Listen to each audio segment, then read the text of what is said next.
നമസ്കാരം. Raf talk ഫുട്ബോളിലേക്ക് അവർക്കും സ്വാഗതം. അങ്ങനെ ഗോ ടൂർ ഓഫ് ഇന്ത്യ ഗംഭീരമായിട്ട് അവസാനിച്ചിരിക്കുകയാണ്. തുടക്കം വളരെ പരിതാപകരമായിരുന്നല്ലോ, അതായത് കൊൽക്കത്തയിലെ ആകെ പ്രശ്നം. പക്ഷേ അതിനുശേഷം നമ്മൾ ഹൈദരാബാദിൽ മികച്ച രൂപത്തിൽ ഓർഗനൈസ് ചെയ്യുന്നത് കണ്ടു. ഇന്നലെ വാങ്കഡയിൽ, മുംബൈയിൽ പൊളിച്ചടുക്കി.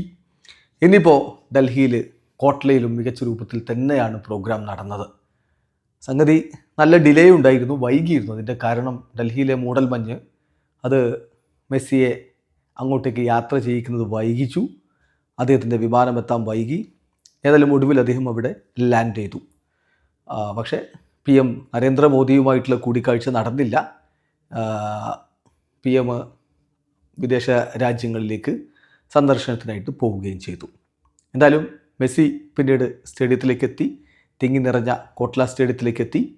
അദ്ദേഹത്തോടൊപ്പം ലൂയിസ് സുവാരസും റോഡ്രിഗോ ഡിബോളും അനുഗമിക്കുന്നുണ്ടായിരുന്നു. അവിടുത്തെ കുട്ടികളുമായിട്ട് ലിയോ മെസ്സി ഇൻട്രാക്ട് ചെയ്യുന്ന മനോഹരമായ ഒരു കാഴ്ച. ജയ്ഷ ലിയോ മെസ്സിയെ കാണാനെത്തി എന്നുള്ളതാണ് മറ്റൊരു വളരെ ഇമ്പോർട്ടൻ്റ് ആയിട്ടുള്ള കാര്യം. മെസ്സിയെയും സുവാരസിനെയും ഡിബോളിനെയും ഒക്കെ അദ്ദേഹം കാണാനെത്തി. അദ്ദേഹത്തോടൊപ്പം ഡൽഹി ചീഫ് മിനിസ്റ്റർ രേഖ ഗുപ്തയും ഉണ്ടായിരുന്നു. പിന്നീട് ഇന്ത്യൻ ക്രിക്കറ്റ് ടീമിൻ്റെ ജേഴ്സി മെസ്സിക്കും സുവാരസിനും ഡിബോളിനും ജയ്ഷ സമ്മാനിച്ചു. അതൊരു മനോഹരമായ കാഴ്ചയായിരുന്നു. മെസ്സിക്ക് 10 നമ്പർ ജേഴ്സി കൊടുത്തു, സുവാരസിന് 9 നമ്പർ ജേഴ്സി കൊടുത്തു, റോഡ്രിഗോ ഡിബോളിന് 7 നമ്പർ ജേഴ്സി കൊടുത്തു. അതിനുശേഷം നമ്മൾ കാണുന്നത് ഇന്ത്യൻ ലെജൻഡ് ബൈജിങ് ഭൂട്ടിയ ലിയോ മെസ്സിയുമായിട്ട് കൂടിക്കാഴ്ച നടത്തുന്നതാണ്.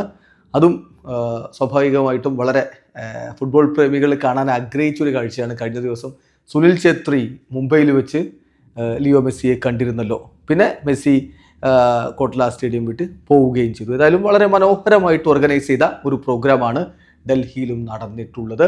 അങ്ങനെ 3 ദിവസത്തെ ഗോ ടൂർ ഓഫ് ഇന്ത്യ അവസാനിക്കുകയാണ്. ഇനി കുറച്ച് പ്രൈവറ്റ് മീറ്റിങ്ങുകൾ ഡൽഹിയിൽ നടന്നേക്കും എന്നുള്ള റിപ്പോർട്ടുകളുണ്ട്. അതിൻ്റെ വാർത്ത വരുന്ന മുറക്ക് നമുക്ക് ചെയ്യാം. വീഡിയോ അവസാനിക്കുന്നു.